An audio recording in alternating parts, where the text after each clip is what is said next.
Maria was 55 years old, and her hands were raw from polishing the marble floors of other people's dreams. She was paid $18 an hour to clean up lives she would never live. Every morning, at 6 a.m. she'd wait for the bus in the humid Houston air, trying not to think about the $217 in her bank account. It wasn't enough to make ends meet. It was just enough to let the ends wave at each other from a distance. She had spent 30 years in this country as an immigrant, and all she had to show for it was a chronic ache in her lower back and a stack of bills that never seemed to get smaller. The houses she cleaned were palaces. $1 million art hung on the walls. Rugs looked as if they had never been stepped on. Pools cleaned themselves. Maria moved through these homes like a ghost. She would enter, polish, and leave without ever being seen. But she wasn't a ghost. She was an observer.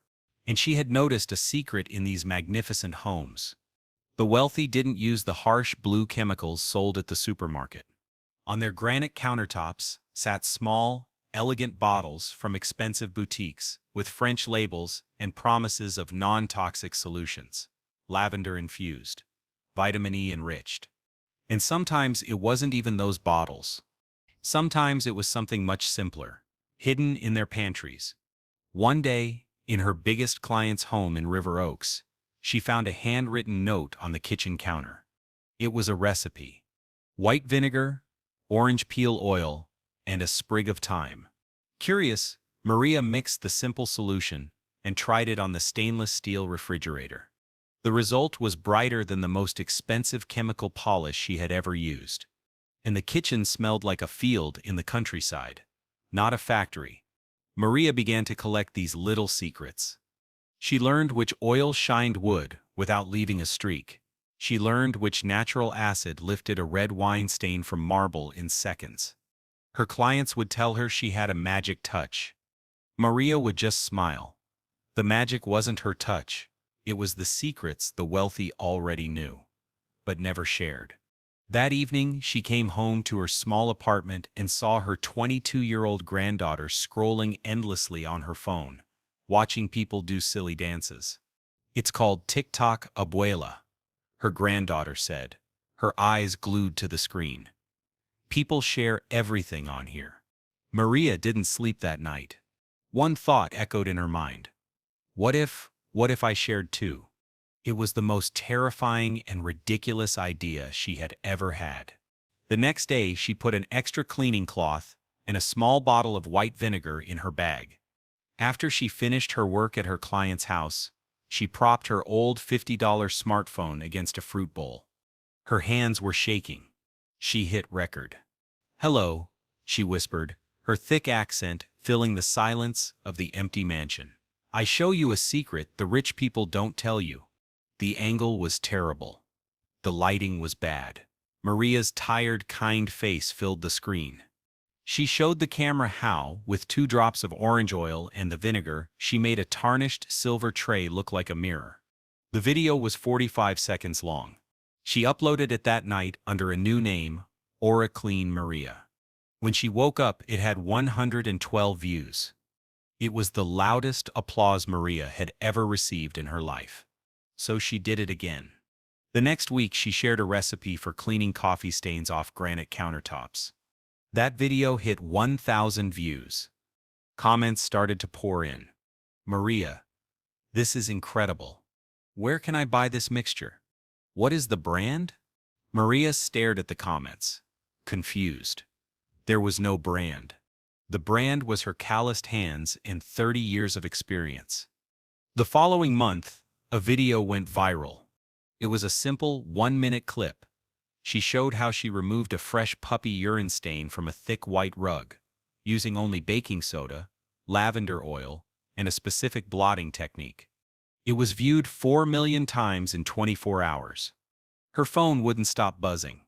The notifications were climbing faster than her bank account ever had. Maria was no longer just a cleaner.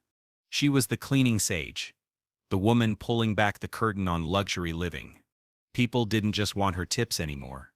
They wanted her magic solutions. But there was nothing to sell. Not yet. The re-hook was the comments. Hundreds, then thousands, all asking the same question, "Maria, please bottle this." Maria looked at her bank account. $217. She looked at her granddaughter. How do I do this? Her granddaughter, seeing the fire in her grandmother's eyes for the first time, sat down with her. "Abuela, you don't need a factory. You need a bottle." Maria took a gamble. It was the biggest gamble of her life. She took her entire savings, plus $300 she borrowed, for a total of $517.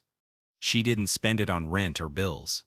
She spent it on 100 small, amber glass bottles from an online supplier, a case of high-grade white vinegar, and small vials of essential oils. She bought a $50 tripod to replace the fruit bowl.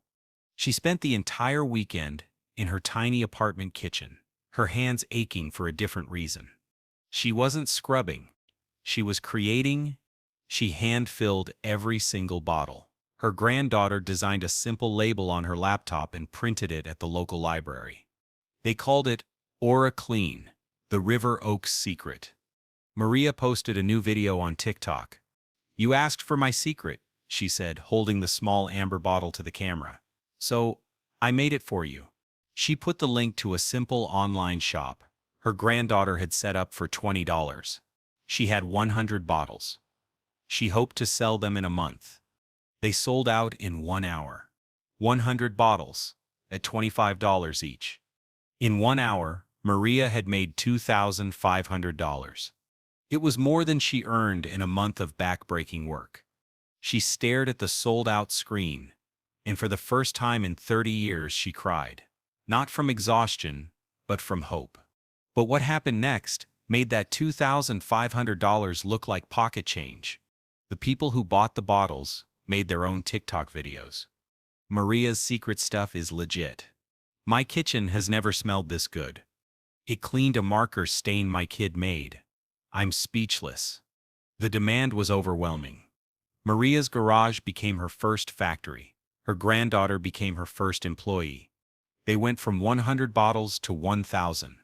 They sold out in a day. Then they went to 10,000. The first obstacle hit them like a truck. A major cleaning brand, the kind Maria used to buy, sent her a cease and desist letter. They claimed her natural claims were unsubstantiated. They tried to bury her in legal threats. Maria was terrified. She was ready to quit. She was just a cleaner, not a CEO. "Abuela," her granddaughter said, her voice firm, "they're not scared of your product. They're scared of you. They're scared that a 55-year-old woman with a phone is changing the game." So Maria did something brave. She made another video. She held the legal letter in her hand, her accent thick with emotion. "The big companies, they don't like my little bottle," she said to her 2 million followers. "They say a cleaner from Houston doesn't know the secrets. But you know the secret, don't you?" It was a declaration of war. And her army responded. The internet erupted. #Team Maria went viral. Lawyers offered to represent her pro bono. The big brand, facing a public relations nightmare, silently retracted their letter. Maria had won. She wasn't just a TikToker anymore. She was the face of a movement. The explosion point came 6 months later. A national morning show featured her story. From Maid to Millionaire, the immigrant grandmother beating big chemical. That segment aired at 8 a.m. By 9 a.m., Aura Clean had received 50,000 orders. Her tiny garage operation was shattered. She couldn't keep up. That's when the investors came. They saw her authenticity. They saw her 4 million loyal followers. They saw a multi-billion-dollar industry being disrupted by a 55-year-old woman in a floral apron. But Maria was smart. She hadn't spent 30 years observing the wealthy for nothing. She didn't sell her company. She sold a small piece of it. She took on a strategic partner who could handle manufacturing and logistics, but she kept 70% ownership. She remained the CEO. She remained the face. Today, Maria is 58 years old. She doesn't clean houses anymore. She runs Aura Clean, a premium, eco-friendly cleaning supply company valued at over $50 million. Last year, her company did $34 million in revenue. Her hands are no longer raw from scrubbing. They're busy signing checks and approving new product designs.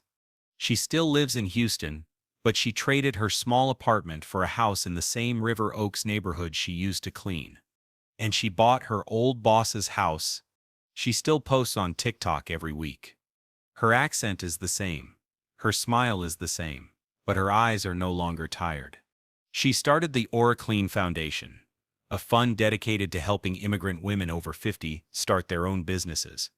So how can you replicate this? Maria's secret wasn't the vinegar. It wasn't the orange oil. Her secret was observation. She paid attention to what people with money were actually doing, not what they were saying. She found a gap in the market by simply watching. She didn't have a business degree or a marketing budget.